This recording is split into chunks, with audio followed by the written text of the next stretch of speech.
business honors program. So, that being said, school is a top priority for me. I like to do well. I'm finding it myself. So, don't have the backing of my parents. But again, that's given me a greater appreciation for wanting to do well in school.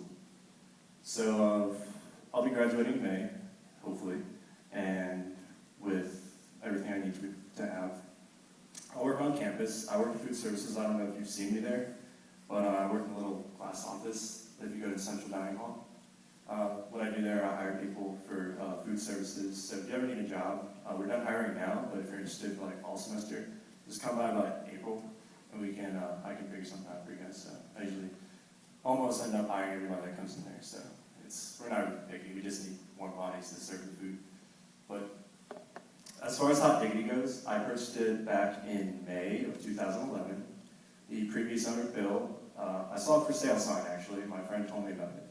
It's like, hey, they're selling a restaurant down King Street. I'm like, oh, really? So what is it? It's like Hot Diggity Dog. I'm like, okay. Honestly, I had not heard of this restaurant, and apparently it had been there for a year. How many of you have actually eaten at Hot Diggity? Show of hands. If so, let me thank you for going there. I really appreciate the business. Winter times are really tough, so anytime you guys can go in, thank you sincerely. And if you haven't, at 3 o'clock you need to go immediately. But I saw the for sale sign, and I talked to Bill, and he offered me a price, and he was telling me that I just want to get out. I had 2 stores in Fayetteville. They're not doing well here, or this one's not doing well here.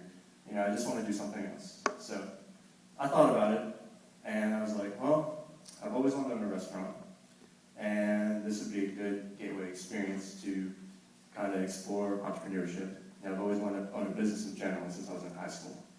So I thought about it, and I asked people, and most people told me it wouldn't do well, I would fail, and that it was just a bad idea.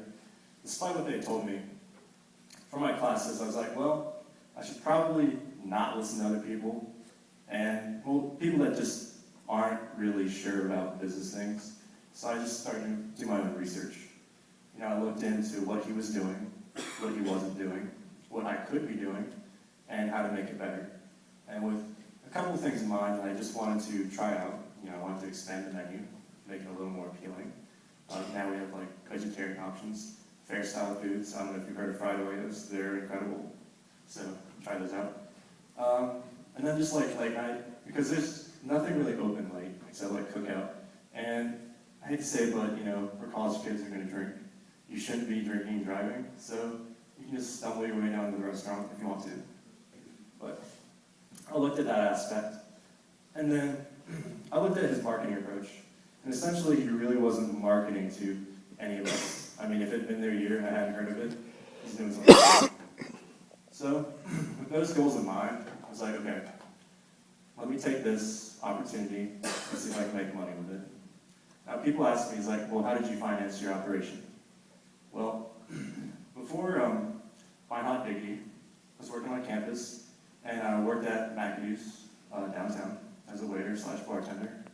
And with that, I was working between McAdoo's and on campus. I was working about 70 hours, but I was making pretty good money, to say the least. And with that money, I would take it, I put it into the stock market, and then I sold the stocks whenever I could at a profit, hopefully. It's funny because to Hot Diggity, I sold these stocks at a loss because, well, it was an opportunity, and a lot of opportunities in entrepreneurship, you don't have a very big window, so you need to seize it or just let it slide and hope for another one. But with this one, I figured it would be a good one. So I took the opportunity, sold my stocks, and bought it. And then as of May 15th, I had my grand reopening. Over the summer, I never thought I would have one, but I had an unpaid internship where I had to not pay myself to make sure all my employees got paid. I had to make sure all the expenses got paid. And it was tough because summer is kind of slow. Most people aren't here. If you are, that's cool. You have summer school. Hopefully you get at my restaurant. And with me taking over, marketing started out slow, but I started to focus on the college students. Got a Facebook page. I started going to classrooms when I could to talk. Any professors that would let me, I would. and just started like slowly trickling my marketing towards the students. And the one thing that I really wanted to focus on was good quality food, because I really believe in a quality product. If you like something, hopefully you'll tell somebody. If you don't like somebody, you will tell somebody that you didn't like it. And that's always bad marketing, and I didn't want any of that. So I made some changes to the menu, like I said. The biggest change, we do local meat. We go to Boone Meat Center. We get our hamburger, our pork, and we try to make everything in-house if we can, like our coleslaw. We make our chili in-house. That way I can ensure it's quality. And let me let you guys know, if you ever have a bad experience, let me know. I'll fix it. I'll make it right. Just don't tell your friends about it. Tell them what I did right, please. But I'm serious about that too. So the quality of food, I definitely make sure to make it above and better than just a normal fast food restaurant. So fall semester came around, got football season. I started doing really well. It was really exciting because I knew that when winter came around, I wouldn't be making any money. So I had my nest egg, so to speak. But football season was profitable. I started to pay myself. The business started to make money. And as of now, I can say that I've made a profit in less than a year, which, as we learned in class, most businesses don't. So I'm very fortunate about that. And there are a couple things I'd like to attribute to that. One, I want to say thank you to my employees. They work hard, and I try to ensure a good working environment. I'm very lax, and I let them do their own thing, but at the same time, I have responsibilities, expectations for them. So I think they appreciate that. You know, I feed them, and I try to joke around. I try not to be too strict on everything, just because fast food jobs tend to be that way.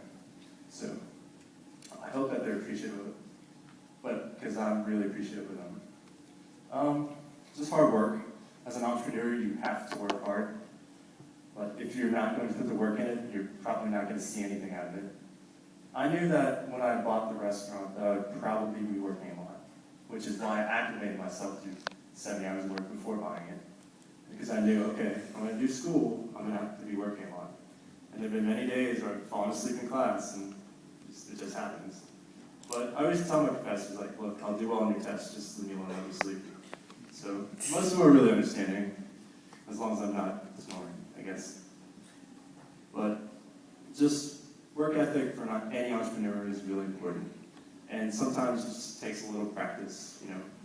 You might not be used to working that much, which is why you need to slowly acclimate yourself. And then if you see an opportunity, you can't always take every opportunity that you see, but sometimes you have to go out of the way to get it. Like I did with Hot Diggidy. You know, I knew I'd be working to the bone, be working all the time, and these last 2 semesters have been really, really hard. But it's a challenge that I knew would happen, and I knew I could do well if I set my mind to it. And having a positive mindset is really everything. Because if you're really negative about everything, you're probably going to give up, you're going to get discouraged, and you're not going to want to continue. Like, I could have been negative about the fact that, okay, this quarter I'm just not going to make any money. But instead, I saw it as an opportunity to market, as an opportunity to focus on internal things like, okay, how can I make the cooking processes better? So I took it more positively than what some people may have done. So, as an entrepreneur, you find ways to make it work. I know for me, like, working all these hours, I found a routine to make it work. Sometimes I just don't do my homework, but I'm not saying that you should not do your homework, but you're going to have to give up some things, whether it's your social life, your sleep, doing well in school. You just got to prioritize, and sometimes that's hard to do. So, like Dr. Powell said, you can't, it's not good to try to tackle everything at once, but if you have the mindset and try to make it work, you definitely can. And one thing I really do appreciate with the school, we have so many sources here. So many sources. Like, professors will help you in any way they can. Like, they want to see us succeed. So if you have like any entrepreneurship question, you should definitely seek them, see what they have to say. With the Entrepreneurship Center, Julia is awesome. They all really want to help. And, you know, no one wants to see a business fail. utilize your resources. Even if it's not a business professor, you can still talk to any professor in any department and see if they have any knowledge about different things. So I would try to use them if you can. And I guess another thing to note is that time management is really important as an entrepreneur. If you decide to do everything, just realize how much time it'll take. Like, for example, I cut my own checks. I do my own payroll. That saves me a lot of money. At the same time, I have to make sure it gets done, or I won't have employees the next day because, an employee that probably won't stay if you don't get paid. So, you have to manage everything. And it's kind of tough sometimes, I'll admit that, but, once you get a routine down and you have a good mindset, you can do it. I know I'm repeating a lot of these things, but a lot of these things are very important in entrepreneurship. At least I feel.